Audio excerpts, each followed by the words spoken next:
Assalamu alaikum and greetings of peace. My name is Yusuf Ismail. I'm an attorney, a debater, and a public speaker. At least 2 years ago, I was a regular on ITV doing a program called I Beg to Differ, which focused on interactive debate on socio-political, cultural, and indeed religious issues contemporaneous to South African society. Well, this past week, as you've noticed, we haven't been dealing with that, but we've been tackling issues which in fact, focus on something else, and that is unpacking Islamophobia and looking at some of the misconceptions and, of course, theological controversies that exist. And what better day to do it today within Christmas Day being allegedly the birth of Jesus Christ. 1.2 billion people, in fact, celebrate the birth of Christ. And we're going to look and tackle and unpack some of these issues surrounding the birth of Christianity, birth of Christ for that particular matter, over and above the discussion that we have today lined up in store for you.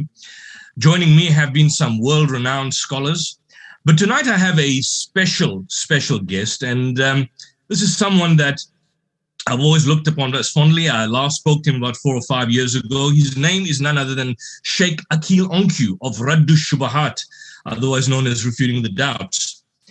Aqil Onque was born and raised in New Jersey and became an avid student of knowledge as a late teenager. He studied and taught beginners Arabic, Tajweed, Islamic beliefs and practices to new Muslims extensively. He has studied with esteemed scholars in California at the Zaytuna Institute, where he completed an intensive course on the Arabic language. He's traveled to Mauritania and was privileged to continue studies under some of the most eminent Islamic scholars in the area.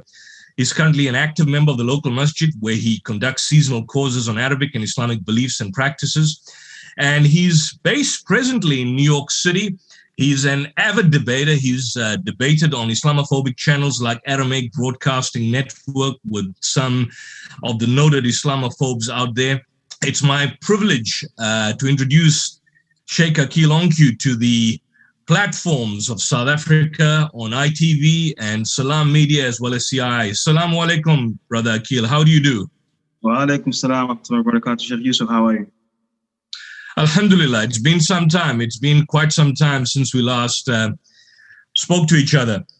I think the last time we talked, I want to start the program on our channel, on other Shubahat. I think that was the last time we had a meeting together. Yeah, that was a long time ago, I believe. I can't even recall what the topic was. Well, we're going to focus on that. I mean, you've got this background. Well, what I find, and I want to put it to you, is that at this particular juncture, you've got a small group of conservative foundations, wealthy donors. They are the lifeblood of the Islamophobia network in America, and they kind of support the central nervous system, which in fact consists of a clutch of misinformation experts. You've got people like, Frank Gaffney from the Center for Security Policy, David Yarushalimi from the Society of Americans for National Existence, Daniel Pipes, Robert Spencer, Bridget Gabriel, Pamela Geller, Steve Emerson. And then, of course, you've got the online platform. What I want you to do, Aqil, in your elegant format, if you can probably unpack for us the prime motivator behind the Islamophobia industry. What are the backers? Who is behind this? What's the underlying motivation? What's the rationale? And what's the end-term goal and agenda? Over to you, Aqil. Bismillah, walhamdulillah, wassalatu wassalamu ala rasulullah. Alhamdulillahi Rabbil Alameen, wal aqibatu lil muttaqeen, wa la udwan illa ala zalimin. Ashhadu an la ilaha illallah wahdahu la sharika lahu wa ashhadu anna Muhammadan abduhu wa rasuluhu sallallahu alayhi wa alihi wa sahbihi ajma'in. Alhamdulillah ala ni'matil Islam wa kafa biha ni'ma. Alhamdulillah ala ni'matil Islam wa kafa biha ni'ma. Alhamdulillah ala ni'matil Islam wa kafa biha ni'ma. In looking at this phenomenon of Islamophobia, I think that Muslims, we need to gauge it from also analyzing the seerah of the Prophet Muhammad sallallahu alaihi wasallam. And I want to try to draw the parallel of what we're dealing with today and also what the Prophet Muhammad sallallahu alaihi wasallam was dealing with during his lifetime. But I think when we look at Islamophobia, we have to look at it from 2 points of view. One, there's a concentrated effort of people who are against Islam for their own reason, and they fund and fuel the fear of Islam in a society to accomplish their aims.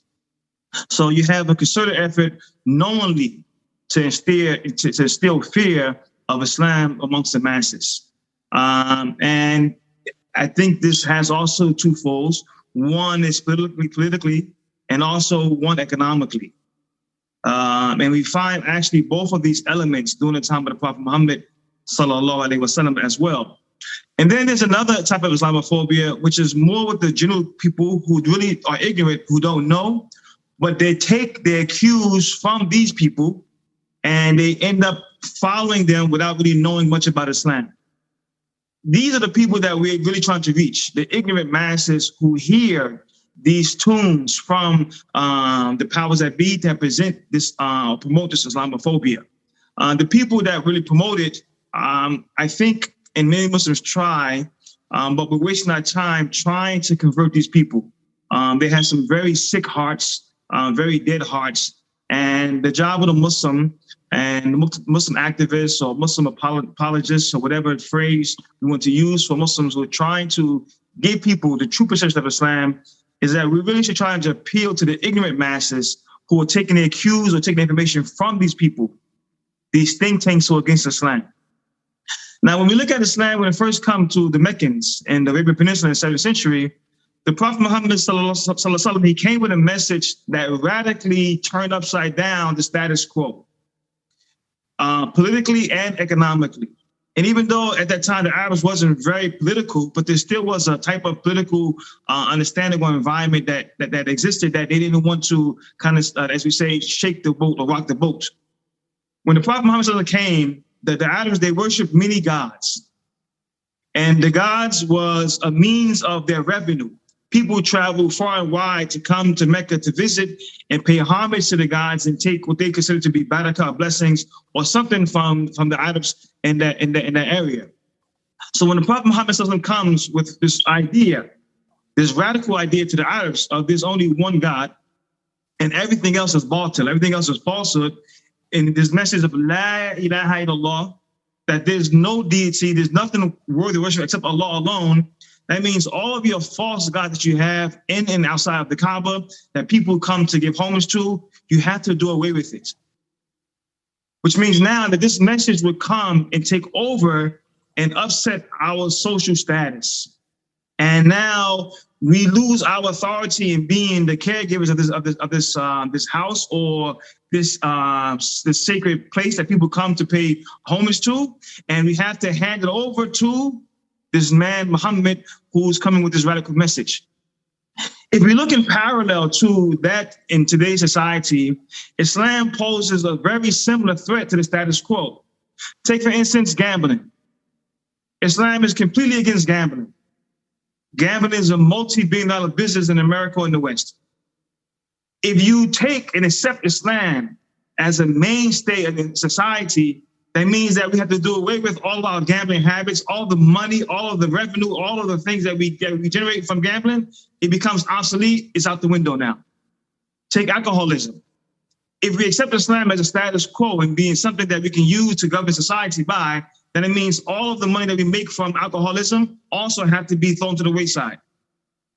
And many things like this. So Islam, it comes and it poses such a serious political threat to society, this society, the Western society, because it's in opposition to many of the moral strongholds that this society have kind of departs from. 20, 30 years ago, when the American society, at least, or the Western society, was more inclined to a Christian idea, a Christian foundation, a lot of these things also was kind of like black market. They were under the table.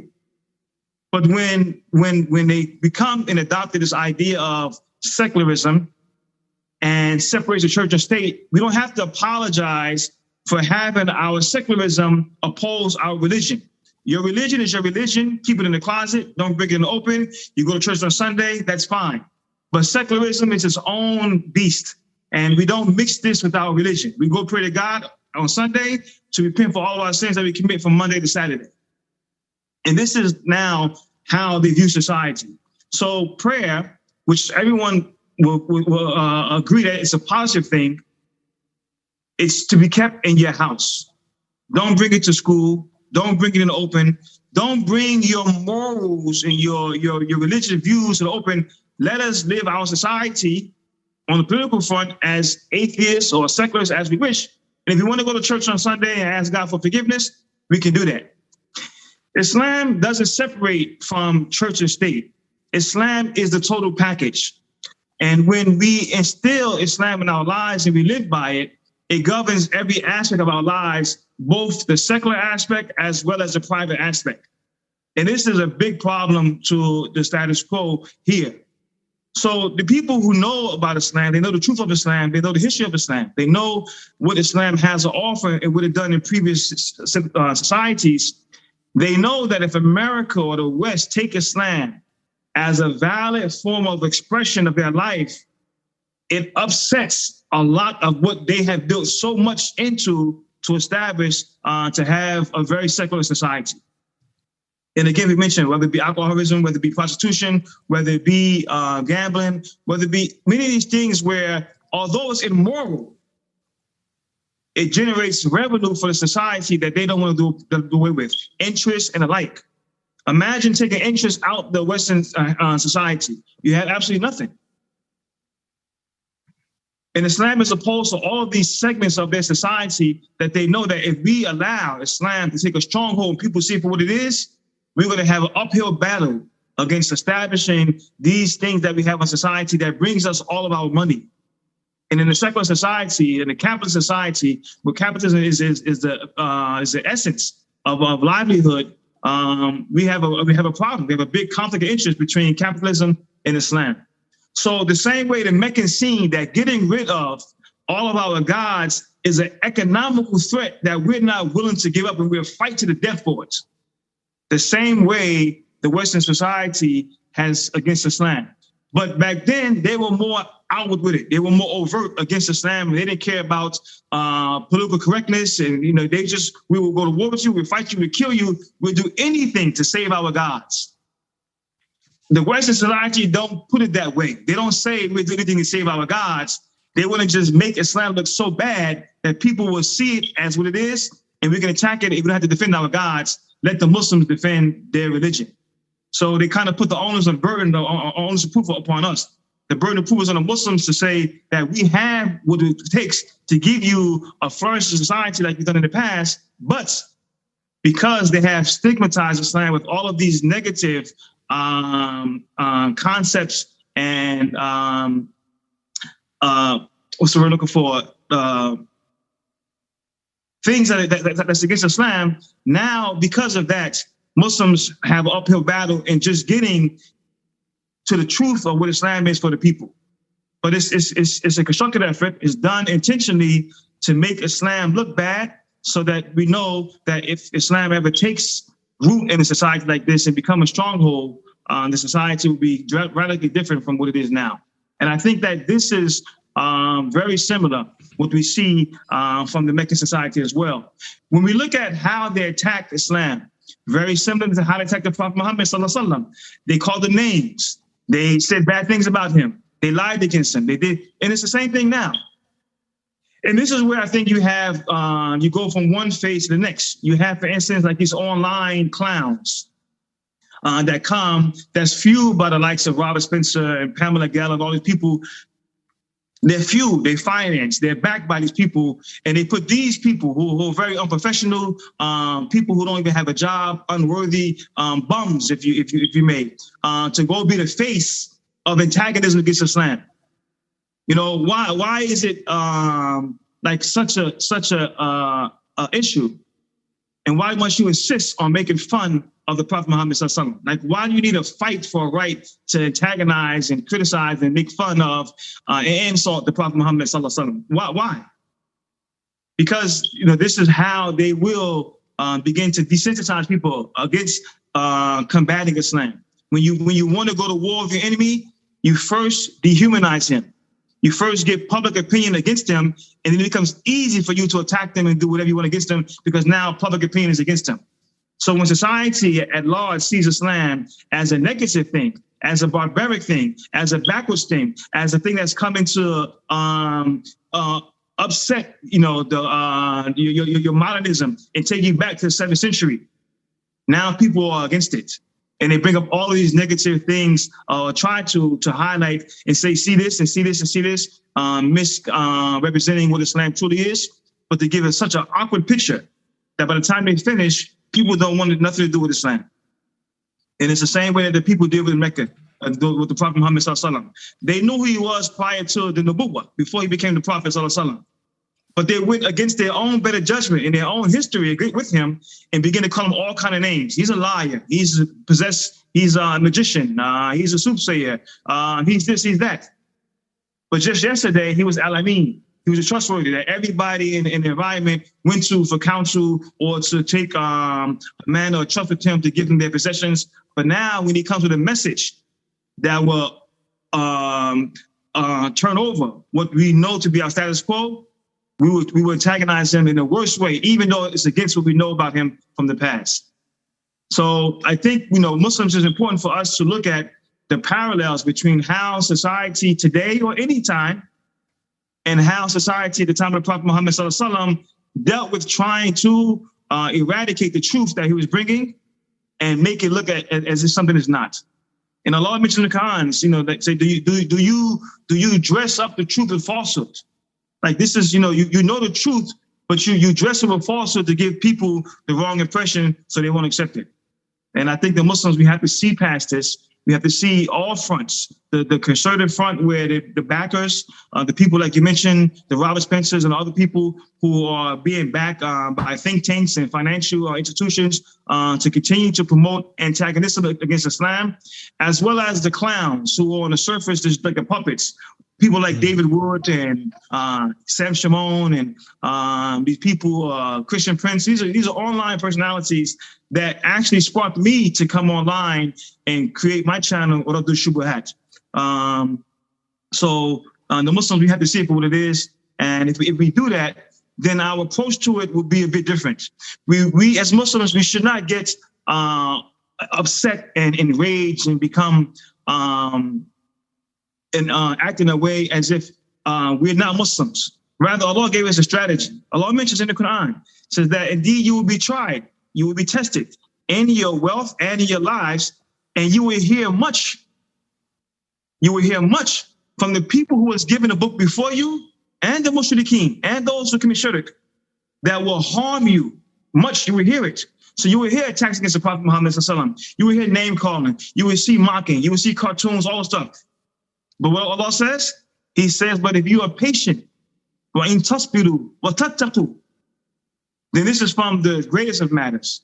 This is from the strongest of matters. This is min azmat umur. This is from the area that you have to be strong in your spots. And it's upon Muslims, individuals, as well as upon Muslim leaders and apologists and all those to educate our Muslim population about what Islam is, who the Prophet Muhammad sallallahu alaihi wasallam is. And once this is accomplished, then what we hear won't harm us as much because we know our deen. We know what we believe. No one can come and tell us anything negative about the Prophet Muhammad sallallahu alaihi wasallam when we already studied his seerah from beginning to end, and we know who he was. We know what he done. We know the transformation he brought to this Arabian society in the 7th century. Once you know this and you know this about him and you see his life, no one can come bring you some isolated incidents in history and have you begin to doubt your faith or doubt your belief and trust in the Prophet Muhammad sallallahu alaihi wasallam. So for us, it's imperative for us to have knowledge about this. And Allah mentions, فَعْلَمْ أَنَّهُ لَا إِلَهَ إِلَّا اللَّهِ. You have to know that there's no God but Allah and that Muhammad Rasulullah. But knowing this means it entails you have to have study, you have to have some type of energy to build yourself a foundation, and then you rest. And nothing can come and can shake your ground. I've heard maybe every single thing people have thrown, and because alhamdulillah, I was fortunate to have studies in Islam and about the Prophet Muhammad sallallahu alaihi wasallam, I have not heard anything that caused me anything other than to bring the truth to these people. But I get many phone calls, I get many messages, I get many comments of people saying, well, what about this? And how about that? And have you heard this? And you've seen that?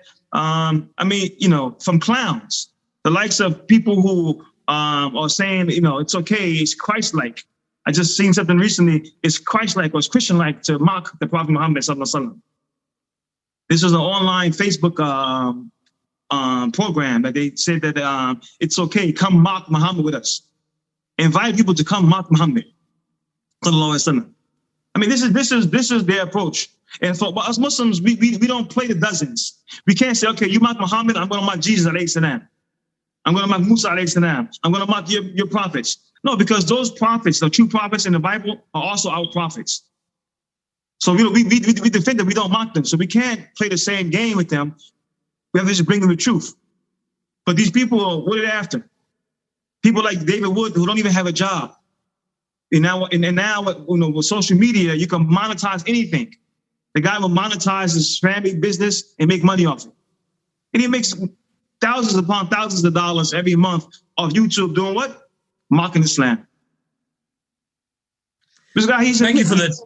He's a lunatic. It's a different case. He admits it. He don't care because I'm going to get paid with no qualifications, no credentials, no nothing against about Islam. I'm going to just go mock and make fun of and make videos and become rich by mocking Islam. SubhanAllah. SubhanAllah. Thank you for that, Aqil. Thank you for that kind of general overview, and it was a very concise and succinct overview. I think one of the points which come out from it is that, for me, the most important thing when you draw the parallels with the life of the Prophet Muhammad sallallahu alaihi wasallam is that, from what I can see, because of the fact that Islam does not adopt this position of relativism, where you, for example, have this demarcation of having your mosques and then having your houses and having your work separate, and the fact that it essentially integrates itself in all aspects of society, not just simply on the moral aspect, but even in terms of how, for example, people regulate their lives, how people regulate governments. It makes it's a worldview as opposed to religion in a conventional sense, like Zoroastrianism or, for that matter, Christianity. It seems to me that, Brother Aqil, that then the Islamophobia industry is by and large fomented by the secular elite. I mean, I just looked, for example, at a report between 2008 and 2013. And the report showed, and this I believe was published by one of your major organizations, CARE, and CARE, the Council for American Islamic Relations, pointed out that apparently between these periods of 2008 to 2014, ACT for America was one of 33 anti-Muslim groups that had access to more than $204 million in revenue. That's the equivalent of R1 billion, or more than R1 billion in South Africa, in South African terms, if you do the conversion. And that amount of money is there just simply pushing for legislation targeting Muslims. I mean, I believe Bridget Gabriel has been one of the founders. The point being made is that why is it that it's a secular, from what I can see, it's a secular elite, the political establishment, together with obviously then Zionist entities, and then, of course, the far right, amongst both the Christian far right as well as those that are of no religious value, form this kind of systematic, synchronistic alliance, and therefore target Islam. And they are armed financially to the hilt, something which we as Muslims don't have to counter that, other than, of course, voices like yourself and lone voices out there and groups that are trying their best to confront this bulwark of hate and antagonism that you see around you. Your comments on that? Well, I mean, give thought to this double standard. The propaganda. You hear push now, this word, right? Sharia. It's almost like the boogeyman. It's gonna get you, So look at how this society now has made this word Sharia such a negative word. And when you hear it, you think that, the 7th century Arabs are coming to take over your society, saying beware, fight to death, But when you look at Sharia historically, first from the Muslim perspective, and then through society as it developed, much of the legal system and many legal practices and many legal things, as a lawyer, was actually adopted from where? From Islamic Sharia. Absolutely. You look in, public places, saying they have the statue of the Prophet Muhammad Sallallahu. They have some of his words, saying, carved, in instructions, because then they recognize the value of what this man brought and the practicality of his system and implement it into society. There's no idea of separation of church and state. There's no idea of give to Caesar what Caesar and give to God what's God. We say, kululillah, everything is for Allah. Allah is the all-knower. He knows what's best for us. He gives us guidance in all of our matters. And our home matters and our public matters. So we go to God for guidance in everything. Mm-hmm. But these people, they don't want God in these other areas, because if we put God in it, it takes away our economics. We can't imbue God into our secular life, because God does not fit. God, we look at God as being a moral reality, a moral presence. And in capitalism, it's basically survival of the fittest. There's really no morality there. Do whatever you want to do. There's no rules. Don't bring God into this. We can't be moral capitalists, because if that's the case, then we've got to be Muslims. So it wasn't. If I may ask, Aqil, it wasn't always like this in the United States. I mean, I don't know how old you are, but I mean, from what I can recall and remember, in the 80s, and then going back even further down to the 70s and then the 60s, and the McCarthy era and so on, it was always a cold thread. It was always the propaganda. I mean, I made the point with a guest yesterday that if you look at some of the early anti-Vietnam movies like Rambo and so on in the 80s, you'd find that the bad guys are always the Reds, the Soviets, and you'd find, for example, he'd be even siding with the Mujahideen and so on and so forth. Yes, so in terms of the movie Rambo was a clear. I mean, they were funding, and the Afghanis were heroes. Yeah, they were the heroes. And then you see in popular culture that was manifest in Hollywood. I mean, it was always a red thread. I think the Islamic idea was kind of latent, but it was more Oriental. Like, for example, the classical movies of the 60s or the 1920s with Rudolph Valentino and so on. But you then see a shift in the late 90s in popular culture, for example, even in terms of movies like. From what comes to mind, Executive Decision, or there was one with Denzel Washington, The Siege, where in your city, New York City, the bus bombings, I think that was prior to 9/11, just a few years before 9/11. But what actually caused this shift? Was it seems to me people always talk about 9/11 as being the turning point, but for me it appears that it was actually the Gulf War of 91.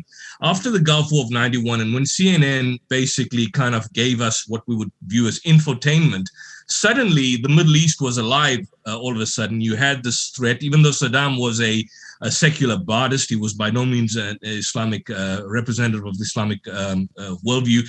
And then subsequently, in mainstream media and popular culture, the new threat, which is now replacing communism, which kind of went into oblivion after 1990. And now this came as a new bogeyman, a new replacement. What was the psychology leading to that? I mean, it seems to me that these global events, Gulf War I, and then of course the subsequent events during the Clinton administration, essentially gave rise to all of this.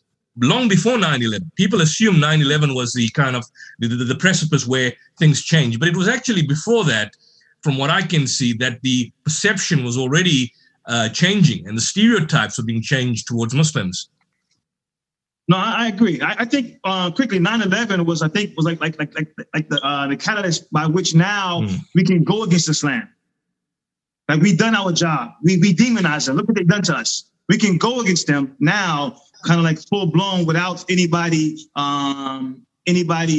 coming against us. But you mentioned the Gulf War, which is a very important point.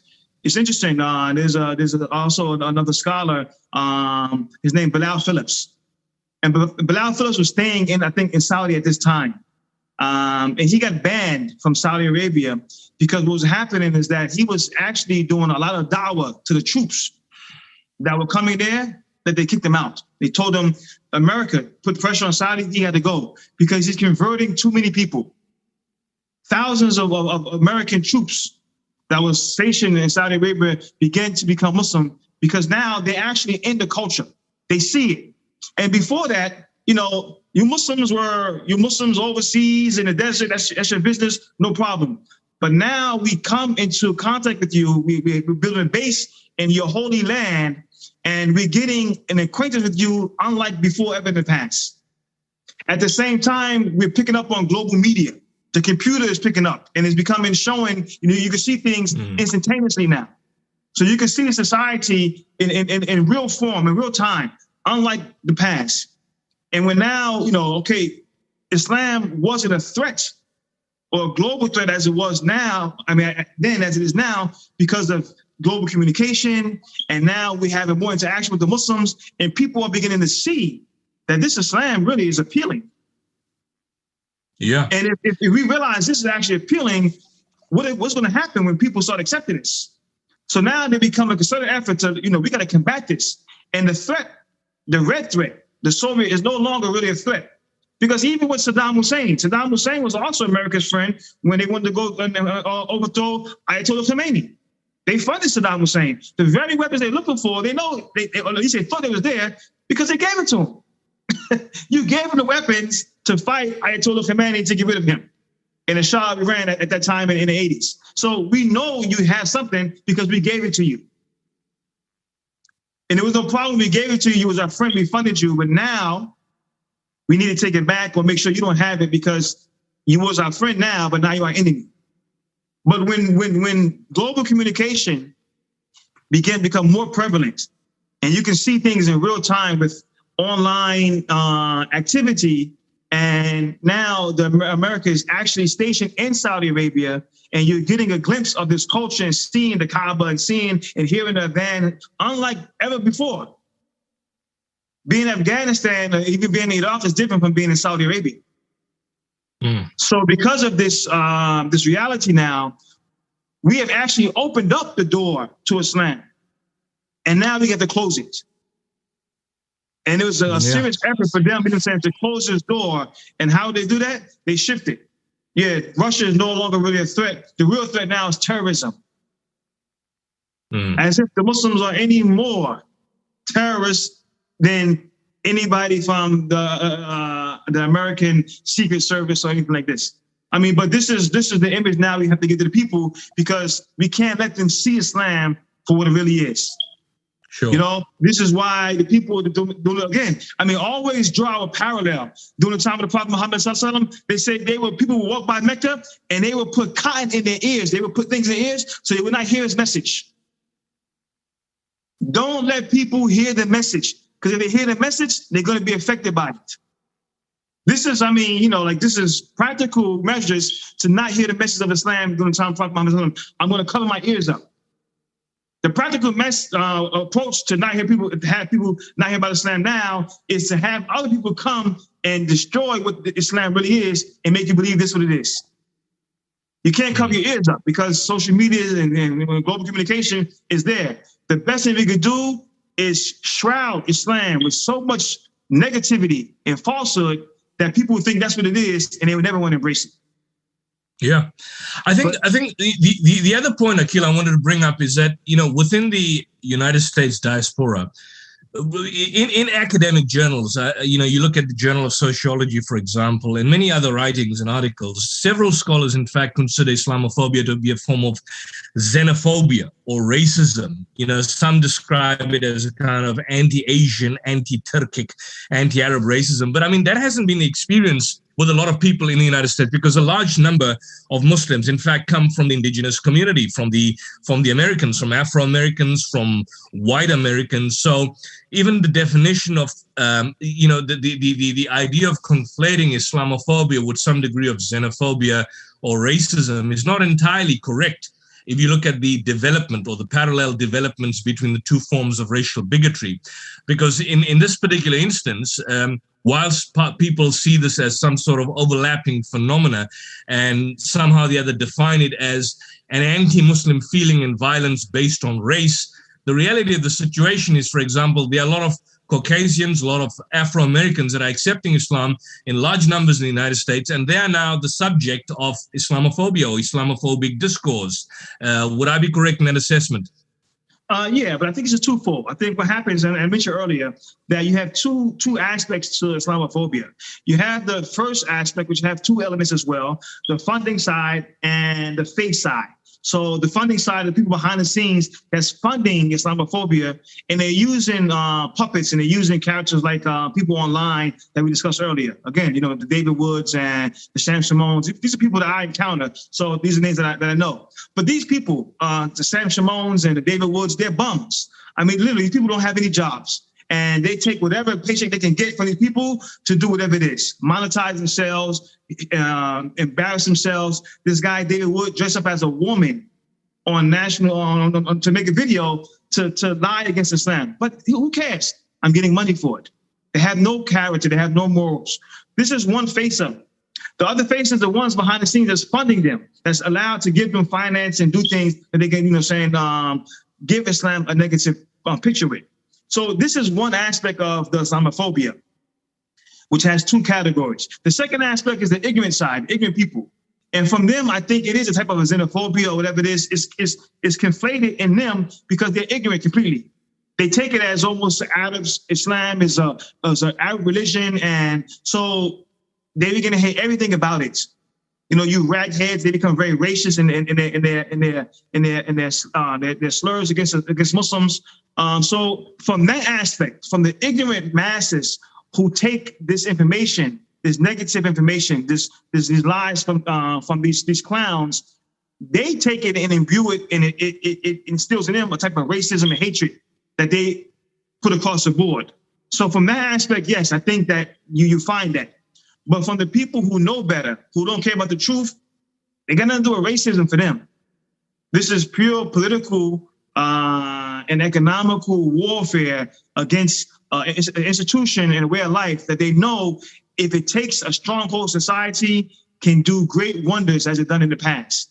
But that means it will upset and overthrow a lot of our social norms that's antithetical, to Islamic values.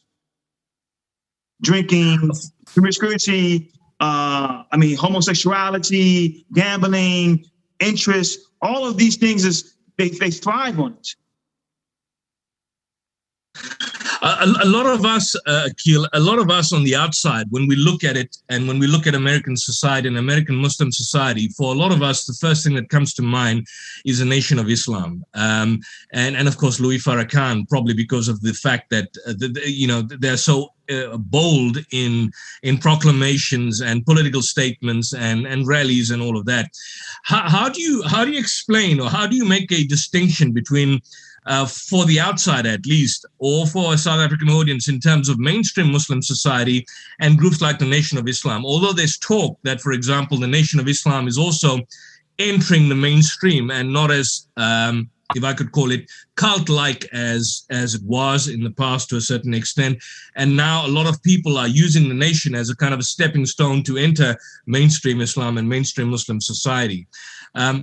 Is that demarcation happening? Is that distinction there? Or are they still in an insular enclave whereby they view themselves as separate to the broad fabric of Muslim society? So you mentioned, so when you examine the American diaspora of Islam here, in the 60s, there was another reality that existed. And that reality was there was an overt effort to oppose the African American in America. Coming out of slavery, we know the rights, and it took time for blacks to get rights to vote. We know the videos and when we've seen from history, the marches, to get justice, and the killing of African Americans or blacks, overtly, with no fear of repercussion. Hanging them, Ku Klux Klan was a viable measure to get rid of the African American, and with little to any consequences. So this was something that affected the Black people, and Christianity just could not. It could not make the cut. It couldn't do anything really to combat this in any practical way. First and foremost, because Christianity doesn't have a practical method or strategy by which you can kind of go into and change social injustice. We have the idea of love and peace, and that's all good. But we don't find anything practical, no practical measures. Jesus didn't have a practical life to give to the Christians an example of how to do these things other than something philosophical. And in the 60s, amongst the African-American communities, this just wasn't cutting it. Martin Luther King and the marching was nice, but it wasn't getting anything done. So you had other movements that said, listen, we got to be as aggressive and as physical as these folks are being with us. They're killing us. And if we don't defend ourselves physically, singing a song and marching ain't going to do anything. So you had different groups that had a role. For instance, the Black Panthers was one of the groups that, vowed to defend Black people and black rights, even with militia. And they used the Constitution, right to bear arms. This is an American citizens' rights, Second Amendment. So they looked at these things and said, this is our rights, and we're going to defend ourselves from these attacks that's aimed directly at African-American Black people. But also you had another charismatic individual who came and seen the benefit of Islam, and he contrasted it to two elements. He contrasted it to first the Christian element, which is the idea that God is white, because this is what was advocated. Jesus is the Son of God, and all you see is white pictures of Jesus. So they came and they took this and said, no. First, we're non-violent, but we don't accept this idea of God being white. The white man is a devil. And you look at the history of everything, they just showed how, this Caucasian individual has caused so much corruption wherever he went. So they use this also to fuel, the energy, the hatred actually, and the Black people against the white people. And it was there, it was right there, because your babies are being killed, your father's being killed, your father's being murdered, your mother's being raped, and there's no justice for it.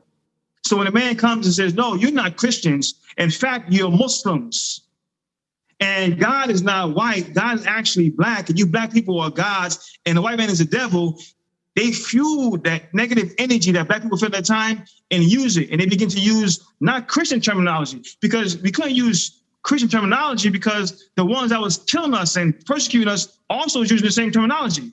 We need to use something different.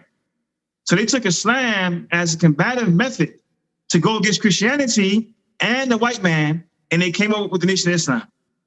And they used that, to instill a type of hope and a belief in the Black people at that time. More of a reactionary movement. I mean, people don't seem to understand.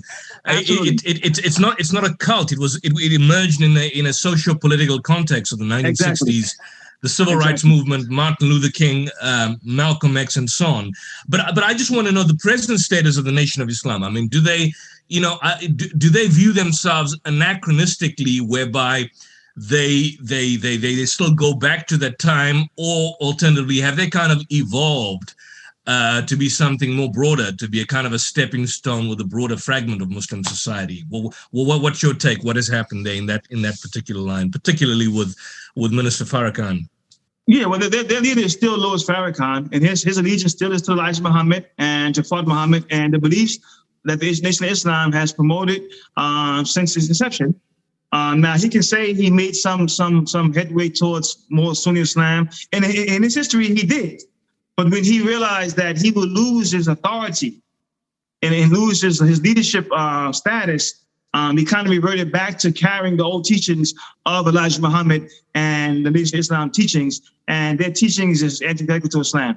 First and foremost, we don't believe any person is God incarnate in any kind of way. So this is completely out of the picture. We don't believe that there's any prophet or messenger after the Prophet Muhammad sallallahu alaihi wasallam. So again, this is another belief that's completely put you out of Islam. So they still hold firm to these ideas and beliefs. And although they still use Islamic terminology and may call themselves Muslims, but if they hold these beliefs and they understand them, then they automatically have dispelled themselves from Islam, because you can't believe that God came in any kind of form of any man, any kind of being.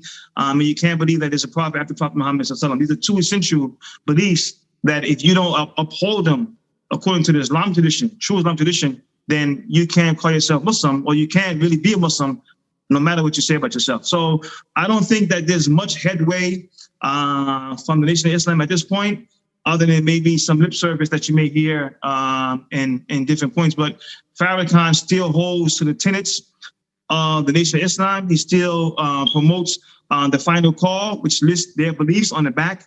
And almost half of those beliefs are completely opposition to Islam, true Islam. So that movement, I think my personal opinion is that I think that when Farrakhan dies, I think the movement will die as well. I think he's like the last stronghold of that movement. And I think when he passes on to his judgment to face whatever he put in front of him, that movement, it won't have a leader that can hold it together, and the people kind of will fall by the wayside. And then I think at that point, they will begin to look at other possibilities, maybe more mainstream Islam, because maybe their hearts are attached to Islam. They like the discipline, something that came out of Nation Islam, which it did. It often helped the people. It gave them a type of discipline. There was a practical benefit in what they promoted in many cases, but belief-wise, we can't call it Islam. And I think that with Farrakhan passes on, and he would get whatever's coming to him, then I think that movement won't last any longer to be recognized many years after him. One point, since I've raised, and that's quite interesting in terms of that, because when you tie that up and then you look at other forms and organizations in the United States, the one thing which always fascinates me is that you've got these massive endowments, and I read about these endowments made, for example, by the Saudi regime, the Saudi government, for example, Georgetown University, towards some of the major universities in the United States, Harvard, for example, and a lot of this Islamic studies departments. I know Georgetown University, with the famous John Esposito, who we've dealt with in the past, is heavily funded. And a lot of these mainstream universities are heavily funded by Muslim businessmen, and indeed by many governments within the Middle East. How come, despite the funding that is there, the academic departments and certainly the fraternities that have been formed, particularly within the Department of Islamic Studies and so on, haven't in any way provided an effective means of challenging the status quo at a political level, in terms of, for example, countering the Zionist influence, or create a body or a politic or a think tank which is equivalent for that particular matter to the Zionist lobby, which, every single American president has to go and speak before AIPAC before the election year, during the electioneering period. How come, despite the fact that you've got this support that is coming somewhat, but it hasn't kind of played out its role on the political level, despite the fact that funds seem to be, and then you've got these organizations like ISNA and ICNA, which is the other one, ICNA, and then of course CARE, the Council of American Islamic Relations. Where does the failings lie? Explain where the disconnect is, because I see, and I've heard the speech by Bridget Gabriel some time back, and even people on the far right, that they're complaining that, look, most of our universities are funded by Muslim countries and Muslim governments, and they give Saudi Arabia an example, and then they cite Georgetown University, and they cite Harvard University, and so on and so forth. And they use this as a means to say how Muslims are coming and taking over the educational system. But the reality of the situation is that, in actual fact, it's not happening. The contrary wise is that Muslims still are on the back foot ideologically, politically, and indeed economically, in terms of establishing a proper foothold in the United States and American society. Your comments on that, Aqil? Well, I think that when you look at these institutions that's being funded by different Muslim governments, I think it's enough to create an alternative in the academic society, in academic sector, in schooling, colleges like this. But they're not political. These professors can't take political license and to go, and to promote Islam politically, even though they can explain it politically. They're not going to, go and confront other institutions that's politically against Islam. But at least in these environments, in these colleges, in these universities, there is a voice of Islam. that people should hear enough so that Islam is not completely out the picture, but you hear about Islam in a better way than what, if they're not there, you will hear the complete opposite against Islam. You hear people come and say terrible things about Islam. So people like, and I've been watching his videos and his material and his books for a long time, John Esposito. People like him, who's not a Muslim, but he appreciates, he's academic, and he appreciates two things. One, the paycheck, and two, the fact that, Islam is a viable alternative to what we have in other aspects of society. But is John Esposito going to go and promote, Islamic justice for people that's Muslims, Islamophobia that's been attacked or whatever it is? That's not his job. That's not his jurisdiction. He's not being paid to be a lawyer or to be an apologist, or he's paid to be a professor and give you the academic outlook and a true academic assessment of Islam. So I think that they're not in a position to take on such roles. Now, I find it strange that in these universities, they can't find a genuine practicing educator Muslim to put in these universities as a professor of Islamic studies like this to teach, and people can not only hear Islam, but actually see Islam from the individual. That when it's time to pray, the professor also is going to go pray. And the professor is going to give you Islamic values, and you're going to see Islam from the individual, not just a professor who's giving you an academic seminar, about what Islam is. Because at that point, it's information. It's information. And as Muslims, we know there's a distinction between information and knowledge. There's a difference between information and knowledge. So, like, for instance, Allah in the Quran, he mentions that indeed, from those who fear me are the ulama.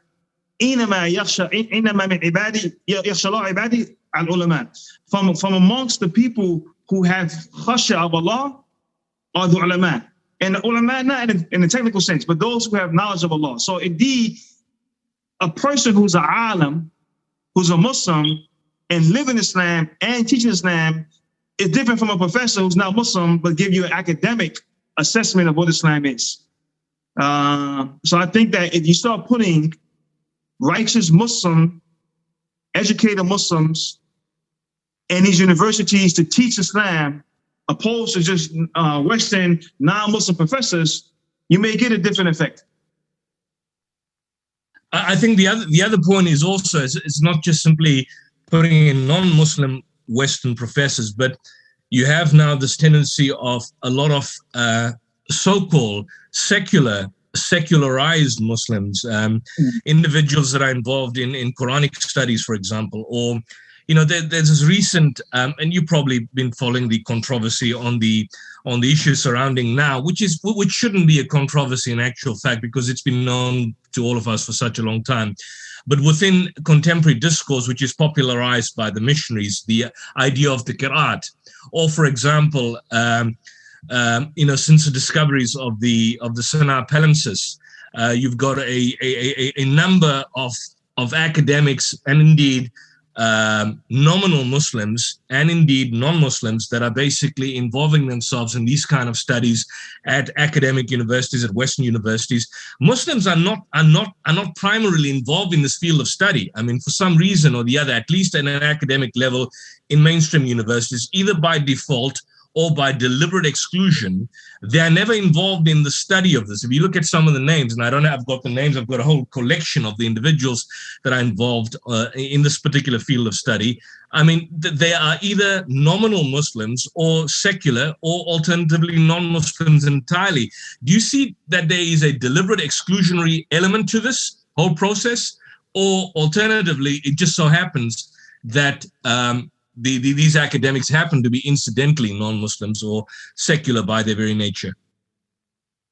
Well, two things. One, it's interesting you bring this up, because I've been traveling heavily for work in the States, because many people who know me know that I don't live in America, but my work is in America as a contractor.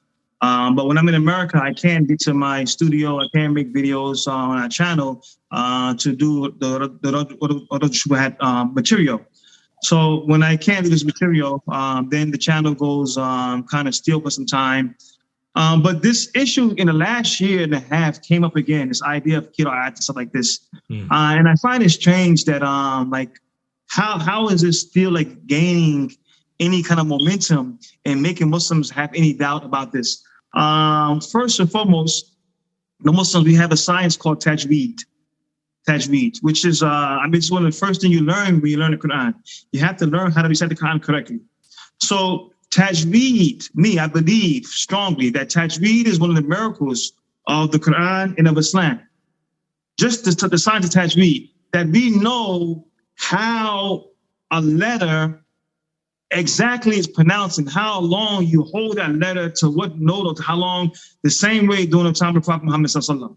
And you don't find this in the Sunnah. You can't find, for instance, when we recite Al-Fatiha, at the end of Al-Fatiha, every single body, you hear an imam, person who's party, person who's hafiz, even the layman, when they first learn it, they know wala dhalin. Why you hold it like that? Why you don't just say wala dhalin? Because they know this is like medal lazim. You have to hold it 600 cat. It's a mandatory. So you notice when you learn tajweed, right? So the Quran has been protected. There's no doubt about that. And we have it from, initially the Quran was protected and preserved and passed on from person to person. If a person took a mushaf and he memorized a mushaf by himself from a mushaf, he's not considered a hafiz. He can't call himself a hafiz because he haven't sat with a teacher to make sure everything is correct and recite it back to him from memory.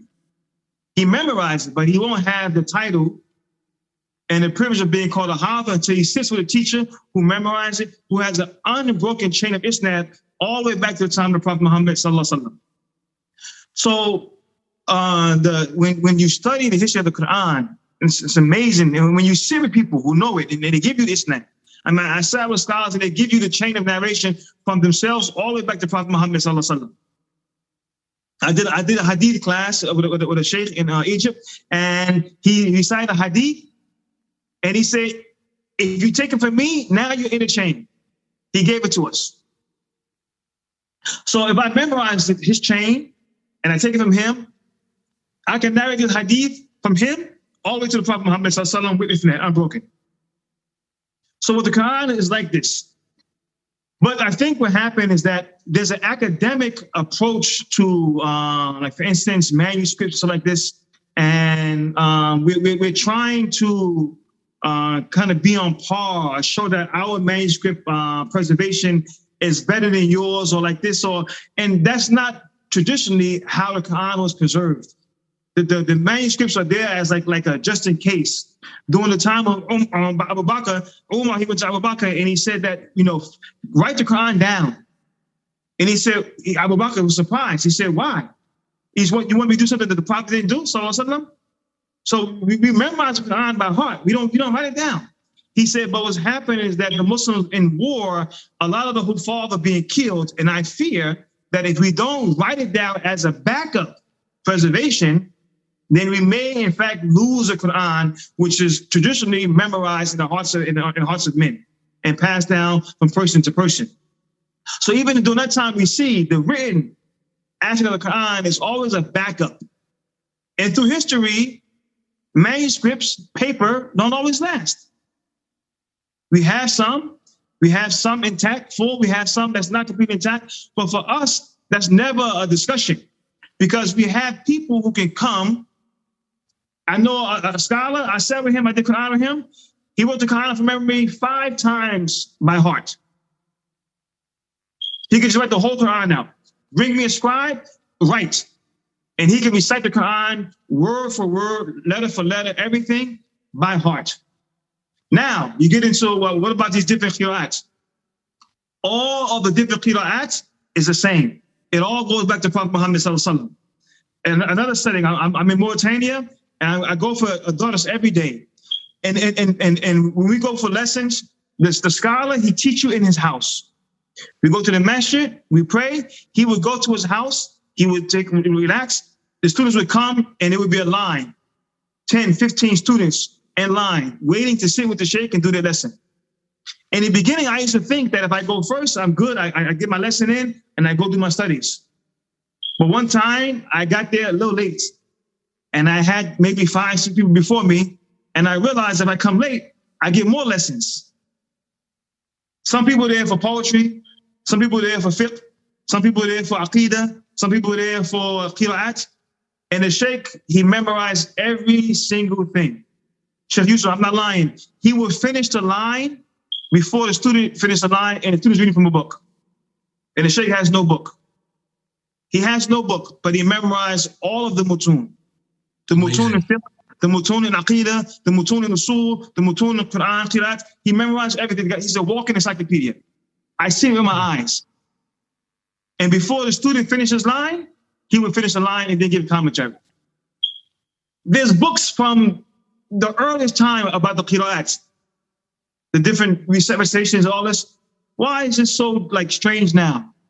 But it's because Muslims are ignorant of this, and people take this and say, "Oh, look at all these versions, all of this." No, this is projected. You know why? You know why, Sheikh Aqil? I think in the 80s. In the Didat era, the Didat period, Didat had this traditional approach of you've got so many Bibles. The traditional Didat approach is you've got this version versus this version versus this version. And for years, it appears to me that the Christian missionary tautology had no accurate response to that. And so what happened, these ignoramuses amongst them, they now came up because of the fact that these qira'ats, are now readily available, and they translated. I believe Sheikh Dr. Fadel Suleiman has translated all the 10 qira'ats because they're so easily available. For many of these missionaries, and indeed a lot of Muslims living in South Africa and different parts of the world, this is a new field entirely. They're not aware, for example, of the difference between the Warsh and the Hafs. So now a Christian missionary would argue, well, look, you're saying we've got different Bibles. Look at you. You've got a different Quran. Here's a Warsh. Here's a Hafs. Maliki Yawmiddin, Maliki Yawmiddin, or Awsa wa Wassa. Can you see? So it seems to me that this was a convenient polemic that missionaries adopted as a means of attempting to combat the traditional attacks on the Bible, where, we would have the traditional approach that, look, there are different versions of the Bible. So a Christian would now say, well, there's no different versions of the Bible. You've got different versions of the Quran. And so that's how the whole issue of Qira'at, but it seems to me that it has only attained currency in the past 4 or 5 years. And I think Muslims ourselves, even amongst some Muslim apologists, they make a big meal out of this. I don't know if you saw the interview with Sheikh Yasser Qadi last year, which just then went viral and created a mass mountain out of a molehill. And Muslims are now shocked. What's going on here? Do we have now different versions of the Quran? And I think it's ignorance amongst Muslims who are not aware, who should have been aware. And of course, the fact that amongst Christians, this is obviously the missionary tautology would use this as a means to attack Islam. But I think it's mainly Western Muslims for whom Arabic is not a primary tongue. I mean, if you go to Mauritania, you go to Morocco, Tunisia. I mean, this is foolish. It's ludicrous to see that. It's part of their studies. I mean, they study it in their madrasa. Like it's part of. They grow up knowing it. They grow up memorizing it. I got a teacher, my Quran teacher in Egypt. He knows the 7 qira'at. And I actually intended to do a video with him. He's not only my teacher, but he's my friend. But it's just my travels, because this happened last year. And in the last year, I mean, with COVID and everything, I was happy in America. I spent a lot of time away from the family and, here working. But it was my intention. And it just like time passed, and I guess the momentum that I felt initially kind of died down. But for instance, we find this directly in the hadith. It's not like, for instance, there's a hadith of Umar ibn Khattab. He heard a man praying, and he heard him reciting Surah Al-Furqan. And he said, when I heard him recite it, this is narrated by Umar. He said, when I heard him recite it, I wanted to grab him in his prayer because he was reciting it in a way different from how the Prophet ﷺ taught me. He said, but I waited, like for the safety of the prayer. He's praying, so I'm going to just wait. He said, but when he finished praying, he grabbed the man and he dragged him to the Prophet ﷺ. 2 things. First and foremost is the zeal and the protectiveness of the Muslims to make sure that the Quran was only recited in a way that the Prophet ﷺ taught.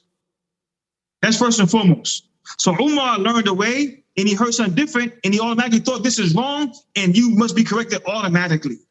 And this is known, for instance, if you go to any prayer during Ramadan and the sheikh makes a mistake, the whole Jama'ah, they know the surah, they will correct it. Why? Because we want to make sure the Quran is always preserved. So Umar said, but I waited. And when he finished, he dragged him and he said, this man recited Surah Al-Furqan in a way different from how you taught me. Umar talking to the Prophet, he's saying, you taught me this directly, and he recited a way different. And the Prophet said to the man, he said, recite.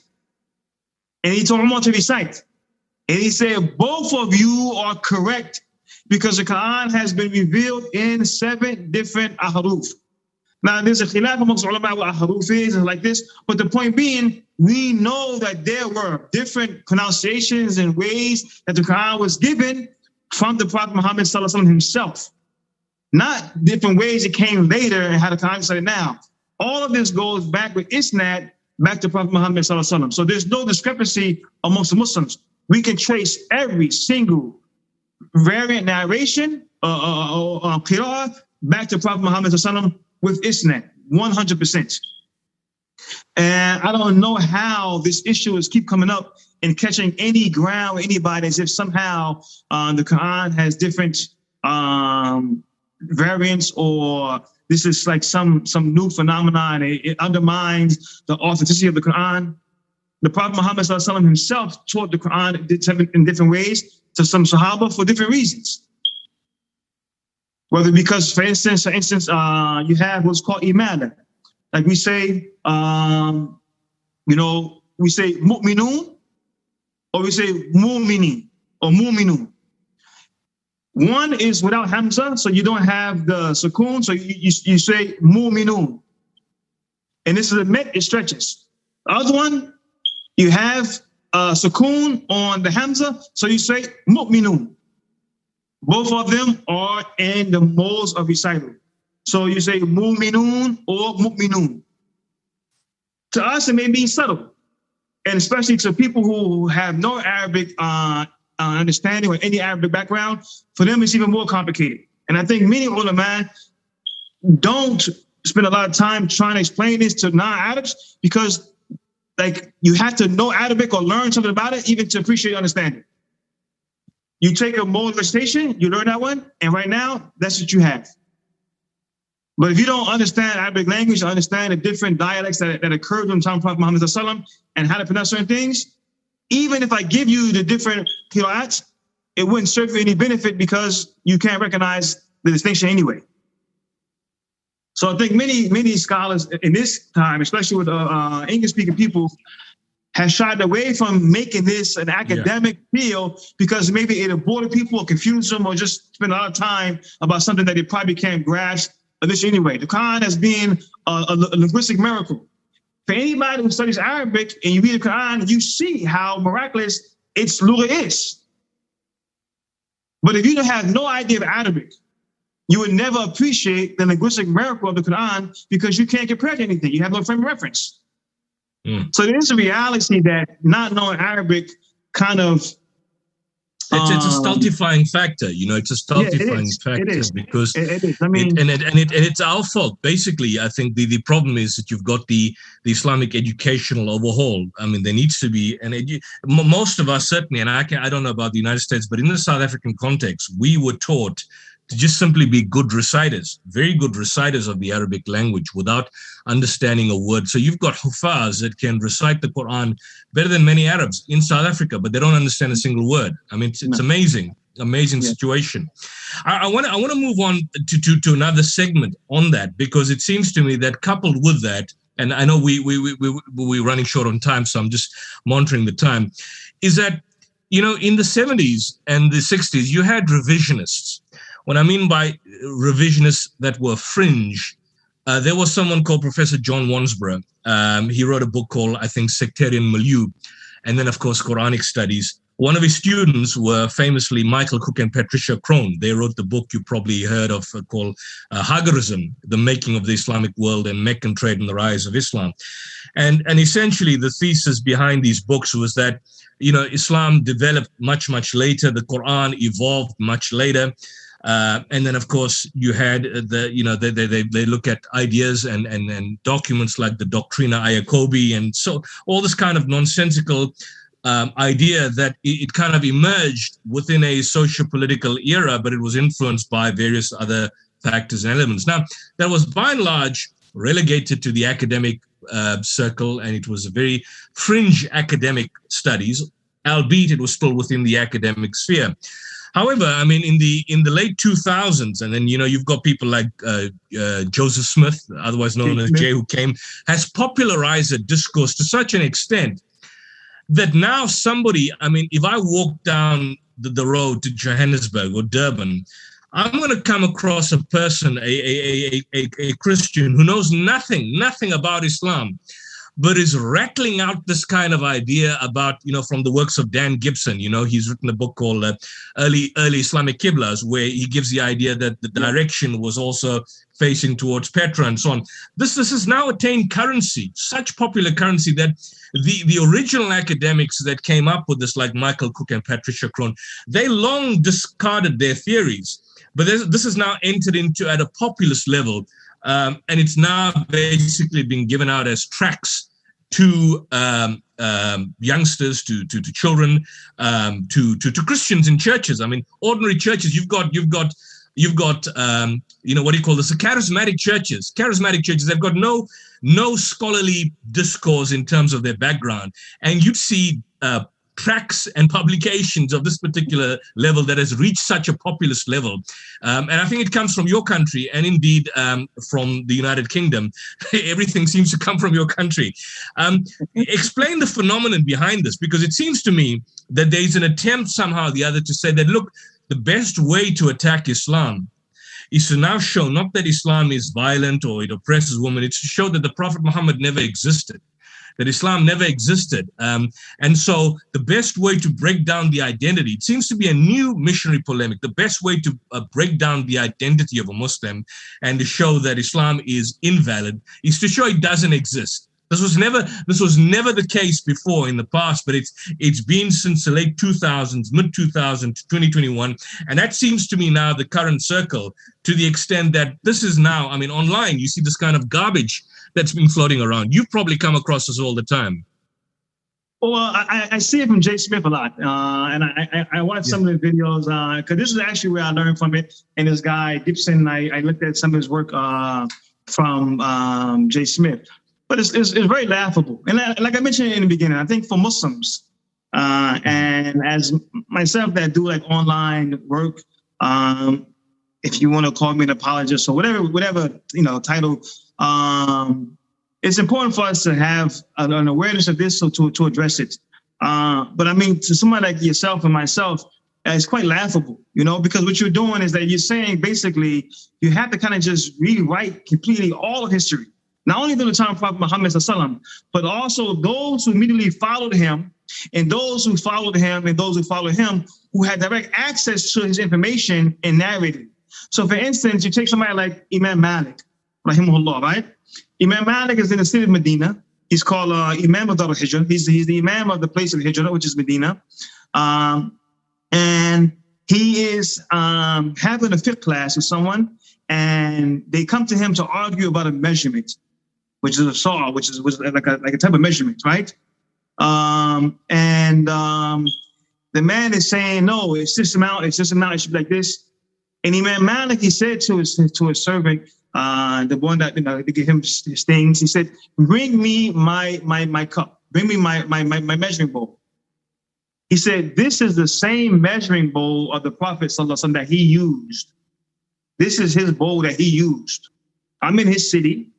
I'm getting the relics of his life from his followers. This is the same one that he used that you read about. How are you going to argue with me about anything? So if you get rid of people like, if you say the Prophet Muhammad ﷺ didn't exist, then that means that these relics, these narrations, all of these things that people attribute to who? To Prophet Muhammad sallallahu alaihi wasallam, all the history has to be thrown out. And it's so laughable, but I mean, what do you do when you have nothing else to grasp? Like, they say anything, and you say it long enough, and they begin to believe it. I mean, Allah in the Quran mentions about the Qibla. So I don't say exactly where. But we know, for instance, that there was first a direction, and Allah mentioned it. I mean, all of it is there, and again, where does all of this come from? All of the hadith compilers, Imam Bukhari, from all over the world. Where do they get their literature from? Where is this embodiment information coming from? Quran reciters and Mufassirin, where are they attributing all this information from in this time frame? With Isnad. Again, with Isnad, as we mentioned before, I got this from my uncle, who got this from his teacher, who got this from him. I mean, so I'm going back 3 generations. It stops right here, and they attribute it to this person. So to the idea of saying, okay, the Prophet Muhammad sallallahu alaihi wasallam didn't exist. This is also a claim of Robert Spencer. This is one of his motives as well. I mean, he presents an argument, that the Prophet Muhammad never existed. Well, something, if you want to make this claim that the most influential man in history never existed, keep that. I'll take, that the word never existed. I mean, he's the most influential person ever in history. Absolutely. And you're telling me he never existed. I mean, that's amazing, I mean, it's a sense of desperation from what I can see, Aqil. It's like they're on the last hurrah of desperation from what I can see. I want to wrap up shortly, but I want to point out is that Riza Aslan states that he says that the Islamophobia industry, he draws the parallels between the Cold War era of McCarthyism, and he says that as McCarthyism ended, and as the kind of hatred towards the Cold War and the Cold Threat came to an end, you're going to see a situation of a spike, a crescendo, and then an eventual decline. Do you get that sense? I mean, I don't know. But with COVID seems to have kind of messed up everything. Now people are talking about one world government, Orwellian state, and the focal attention seems to have been shifted over the past few years on the medical establishment, what's going on. Do you see a kind of a shift in perception? The more and more people are reading, the more and more that people are accepting Islam in the United States, the more and more that Muslims are becoming more vocal in terms of articulating. And we are now getting, people like yourself, many others are becoming far more articulate. I know I used to see in the past, even on Fox News, we used to see clips of Fox News. Adina Lekovic, I think she was part of the Muslim Public Affairs Committee at some years back. And it seems to me that there is a shift. Do you see a shift in the horizon in terms of change of perception, change in terms of more fairness and more accuracy in reporting, even on networks like Fox for that particular matter, which is traditionally the most biased of the whole lot of them? What I see is again, global communication, mass media, social media, all of this, and then different elements as happening, the government is losing control of the story, of the narrative. Before, when you didn't have all these outlets, the government kind of controlled the narrative. So they would create the enemy and they would narrate, how popular opinion should be towards the enemy that they created. Now, with so many different segments of society, and many becoming dissatisfied with government, especially with the idea of a black president coming into office, and now whatever it is, I think that there's a frustration and a distrust towards the government that they don't no longer believe the narrative of the government anymore, and people now are creating or come up with their own conspiracy theories, their own narrative. So, although Islam is still the prevalent enemy to be careful of, as it can really transform society if it ever gains hold, people are now putting their own conspiracy theories out there, and with social media, many people are adapting to it. QAnon and all these other kind of crazy conspiratorial, the cults that's coming up. This is not government based. And I think what's happening is causing a distraction that you're seeing so much stuff out there that the government itself is kind of losing control of the narrative. that they kind of now it's like a whole bunch of mini files they got to put out, and we still want to make sure Islam doesn't get the recognition that the Muslims intend, because it would cause us some problems. But now we got all these other anti-government conspiratorial groups that's attacking us as well, and they're getting a lot of traction online. 1 million views and things are going viral. So with this social media, it's a double-edged sword.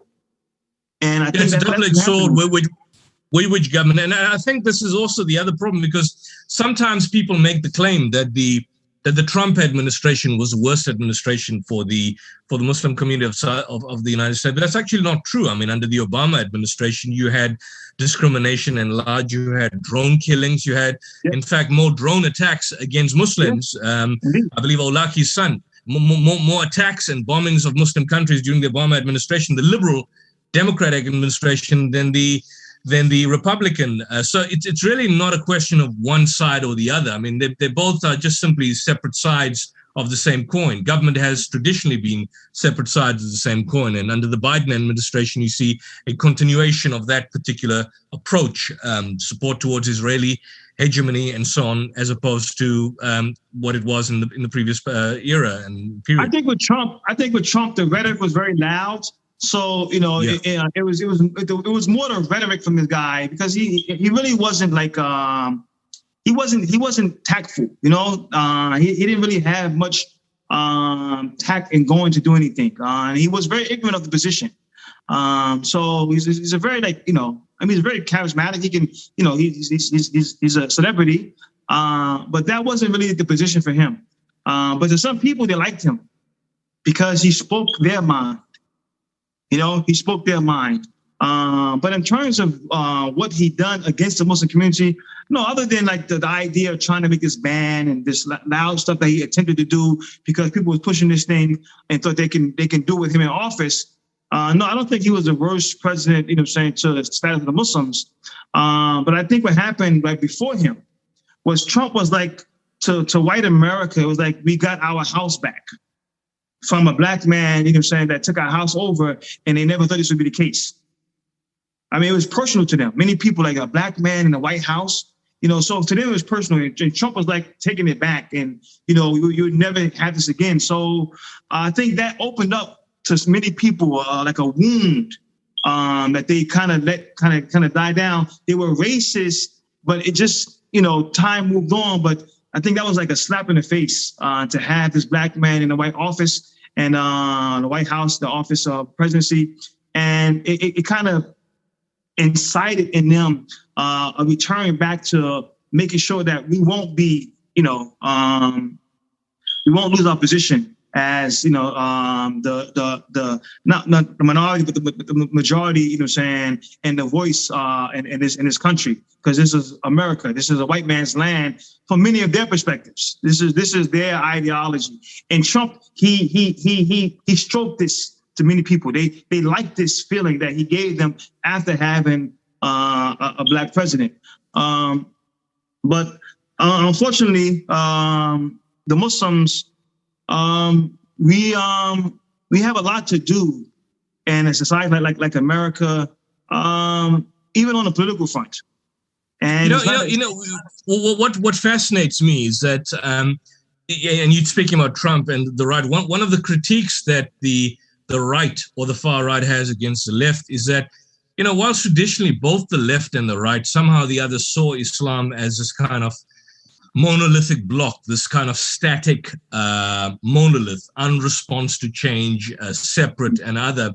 It seems to me that now the criticism is that there is this, do you see, or I don't know whether you perceive that there's with the whole rise of the woke movement, or the kind of woke culture, or the appropriation of what woke is, because woke in the traditional sense and woke, the new woke as it is understood now, is something new. But you see this kind of alliance, for example, when I see Linda Sarsour and Muslim women and the Muslim community and Muslim organizations, and then in partnership with the LGBTQ community, in partnership with, for example, Black Lives Matter, whatever the case is. Do you see this as being a double-edged sword? Because more often than not, you find that the agenda that they are fighting for, the struggles that they're fighting for about social justice and creating egalitarianism and an equitable society seems to be well and good. But there is a double-edged sword in this partnership, because this is now one of the criticisms leveled against Muslims. And certainly the far right's warning towards, for example, the LGBTQ community, that look, these Muslims will be in marching with you when it comes to protesting for Palestine or protesting for social justice and equality for all and so on, but they will turn against you. Is this a double-edged sword? Because you see this alliance, there's a kind of a schizophrenic alliance that's there, what's now under this so-called rubric of new woke, whatever that means, but it's clearly an appropriation of what to be woke was. How do you see this? How do you understand this phenomenon that is now so prevalent in the United States and American society? I do think it's a double-edged sword. I think many Muslims have to be careful if they approach this issue and they need to make disclaimers prior to anything they do with these other organizations, especially, for instance, the LGBT community. Because what happens is, first and foremost, as Muslims, we believe that there are human rights. There's human rights. Everybody should be treated humanly. There's human rights.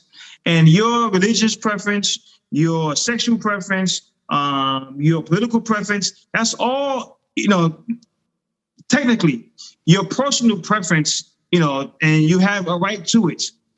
But when you come and demand that I have to honor these personal preferences you have on me that is against what I believe, that's something different. And for instance, for many years, you have, as they call it, keep it in the closet, saying against the gay community. That's your business. But now they're coming out and they're demanding rights. And they demand these rights as if they're human rights on the same level as somebody has been physically oppressed for their belief as a Muslim or for their race. So now do Muslims join in hand with people for human rights, even though that means when it's their turn to demand their segment of it, they march, like you mentioned, they march with you for Palestine, other things. But when it comes to being hand in hand with them for gay rights, does a Muslim stand up for gay rights? Is there such thing as gay rights to come outwardly and demand you accept my lifestyle and adopt it to be you're part of the normal way of life? How can Muslims, how can we do that? How can we say that, yeah, you got the right to advocate for your lifestyle to be as normal as my lifestyle when I go marry my wife? We can't do it. So it's not that we're against you as a human being, but you are advocating something that's against what God has legislated. We don't believe that this is a human right you have to come and demand a normalization of something that's immoral.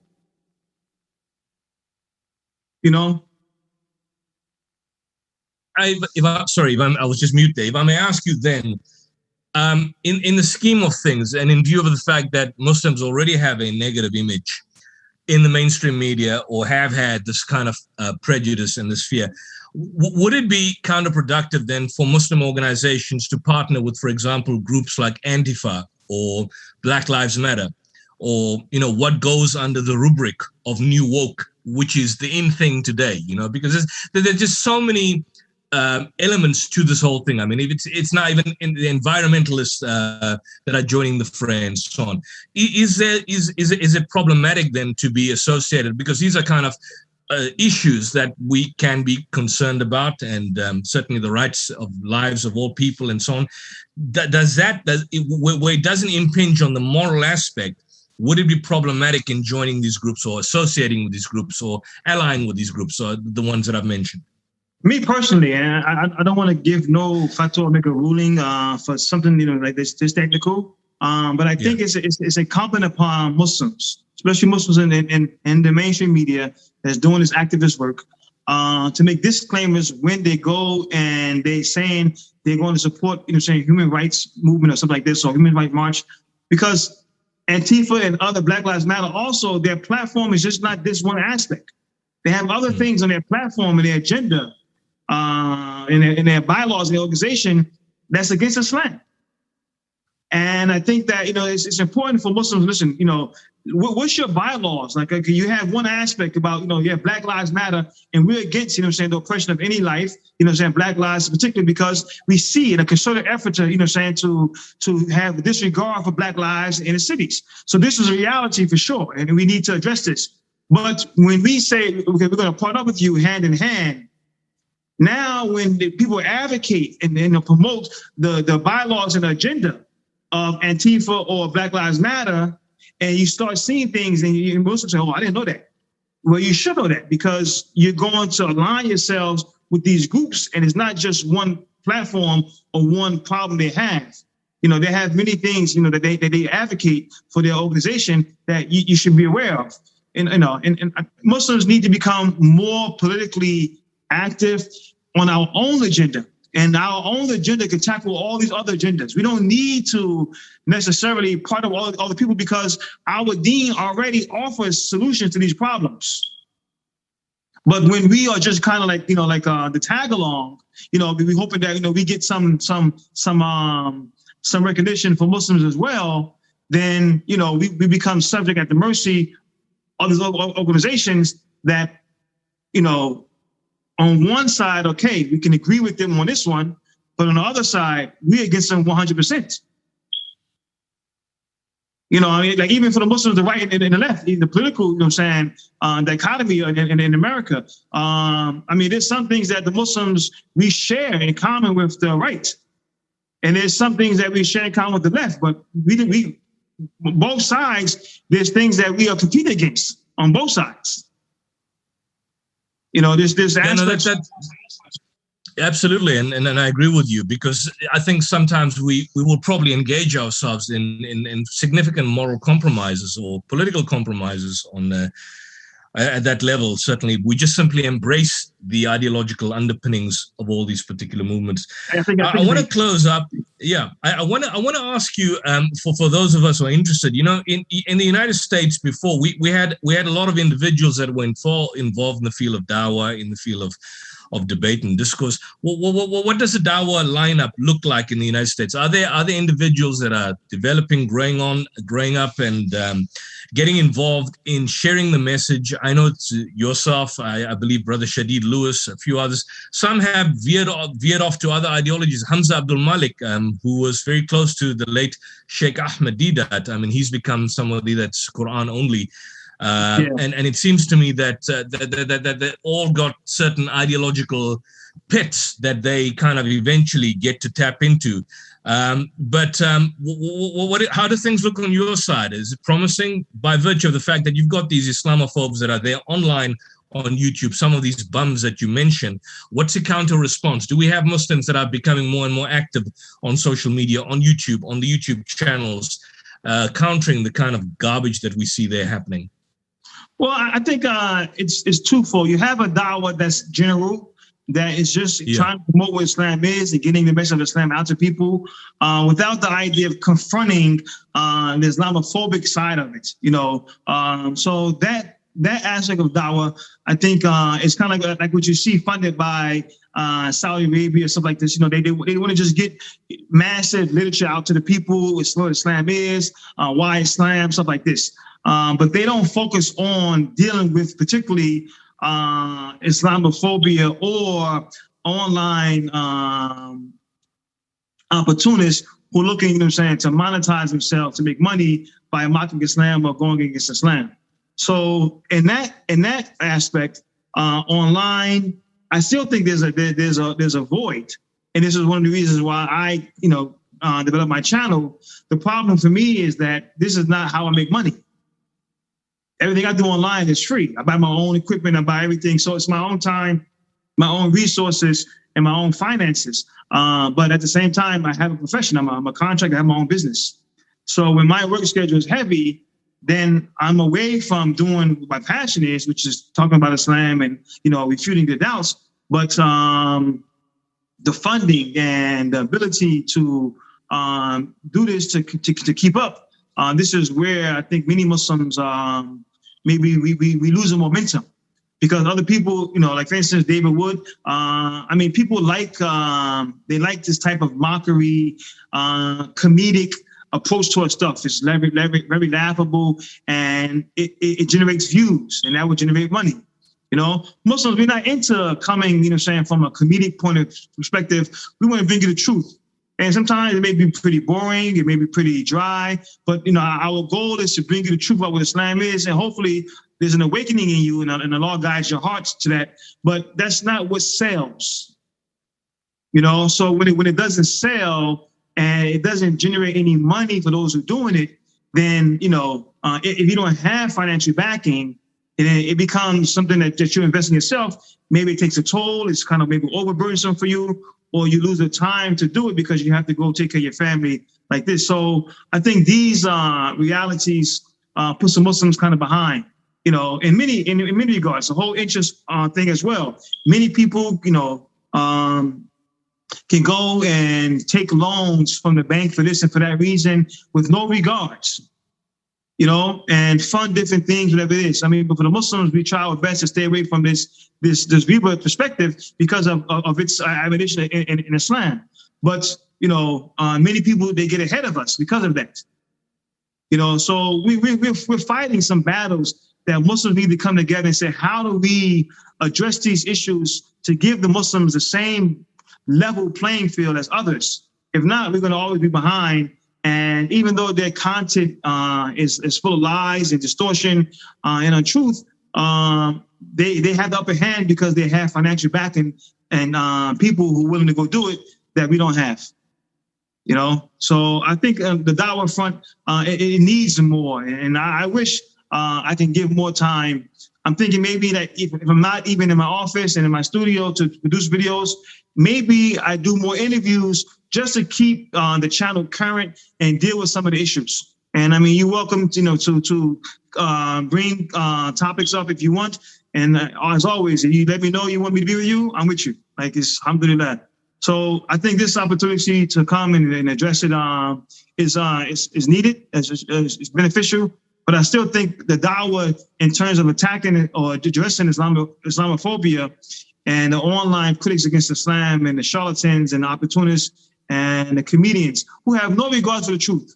They have no regard for even for their own belief. When you look at people like David Wood and Sam Shimon and Irvin Cannon and what's the guy name? Ali Shabat or whatever.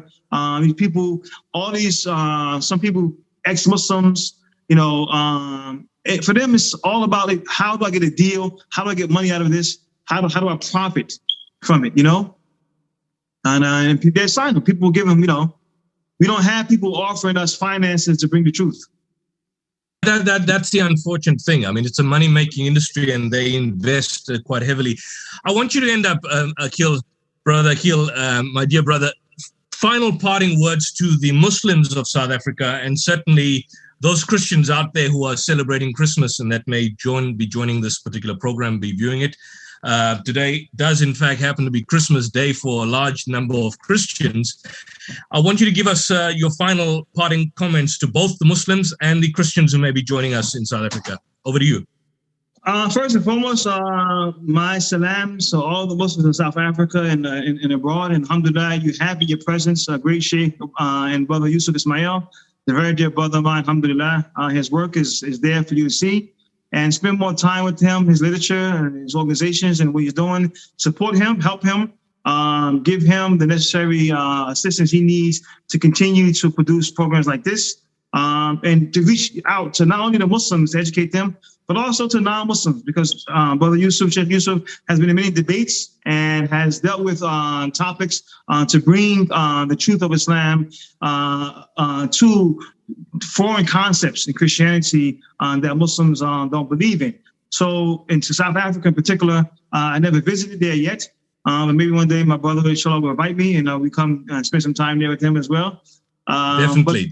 Stay connected with a brother like this. Alhamdulillah, you have a gem in your place there. And Allah bless you and continue to bless you with brothers like Yusuf Ismail, inshallah. To the Christians in South Africa and at large, in the Quran, Allah says to the Christians, say to them a common word. Let's come to a common word between us. that we worship Allah alone and don't ascribe any partners to him. The Islamic message, the message of Tawheed, monotheism, it's very simple, but it's very profound and very far-reaching. And I'll give you an example of some of the things that when we study Aqidah, we learn some of these precepts. We have some things that is called like the impossibilities for Allah. Are there things that's impossible for God? And if you go to an average Christian and say, is there anything impossible for God? You would say, no, nothing's impossible for God. And because you believe God's majesty is beyond things being impossible for God. Well, the Muslims will say, because of God's majesty, there are some things that are impossible for God because of his greatness. So God is so great. God is the all-knowing. It's impossible for God to be ignorant. It's impossible for God to be weak. God is an ever-living. It's impossible for God to be non-existent. So these are things that we learn to offset these ideas that people come with trick questions. Like, for instance, is there a rock too heavy for God to lift? This is like just some polemics that people want to throw at you to make you think and, like they dumbfound you. But for the Muslims, this doesn't bother us because it's impossible for God to be incompetent. God is all-hearing. He hears all our prayers when we call to him. It's impossible for God to be deaf. Not because of impossibility, because of lack of ability, but because of majesty. God is too great to be less than his greatness. So when we look at God as being the ultimate creator of everything in existence, and he's all-powerful, all-knowing, and all-wise, and almighty, how do you reduce God to be a human being that was born from a woman on a particular day, at a particular time, in a particular place? How would you put this on God? We say, Subhanallah, amma yasifun. Glory be to Allah above what they describe. You cannot put God in a womb of a woman and have him come out through the birth process and then say our God was born. It's illogical. And no matter how you want to try to fathom and explain the Trinity, you can never get out of this bind. You are debilitating God. You are humiliating God. You are lowering God. And you're the same one saying that nothing is impossible for God. So you're saying it's possible for God to be other than God. Your belief needs to be adjusted and fixed. And the day of December 25th, first and foremost, when you read the biblical context, we know that Jesus was not born in December because in Palestine, December is cold. And according to the biblical testimony, that, the date palms was ripened, and this is not December weather in Palestine. So even contextually from the Bible, it doesn't add up. Second of all, even if you accept that Jesus himself, alayhi salam, was born on December 25th, that's your business to accept that. That's Jesus, the human being, a man. Don't equate or elevate a human being, a man, to be on par with God. This is what God has warned from the beginning of time. This is what Jesus warned from. How do you come now, 2020-some years later, making this man to be a deity when he served his whole life trying to tell you that God is one, and he prayed to God, he worshiped God, and he called you to God. And instead of going to God, you go to him and attribute to him qualities that's not befitting for him, but belong to God alone. So I have a channel which we deal with all of this, if I may. The channel Radush Shubuhat is on YouTube, Radush, Radush Shubuhat, Shubuhat. It's an Arabic expression. It means refuting the doubts. It's a rebuttal to the doubtful matters that comes. So we take the things that people say against Islam that's doubtful to Muslims and non-Muslims. We refute them. We bring you the truth, and we hope that this sitting with my dear brother Sheikh Yusuf Ismail would allow you to visit our channel and learn more about us. But please support Brother Yusuf in his work there in South Africa and the work that he's doing there and beyond the confines of that country. So. Jazakallah khair, Sheikh Aqil. That's been a fantastic, I think we're almost 2 hours there. For those who don't know, Brother Aqil, Sheikh Aqil Onque is from New York City. And his YouTube channel is indeed Raddu Shubahat, an excellent platform on YouTube refuting the doubts. But we've come to the end of our phenomenal session this evening. This is a special on unpacking Islamophobia, and we've had I'm not going to even attempt to summarize the discussion I've had with Sheikh Aqil. It's been fascinating for me. I've learned so much. I'm sure all of you have learned. Join us tomorrow evening for our next segment with the Quranic translator, Dr. Safi Kaskas. Until then, this is Yusuf Ismail on behalf of ITV. Assalamu alaikum.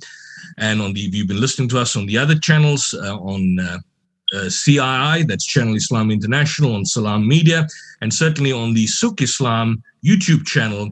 Till next time, Assalamu alaikum wa rahmatullahi wa barakatuh. Peace be upon you. And if you're traveling, have a safe journey.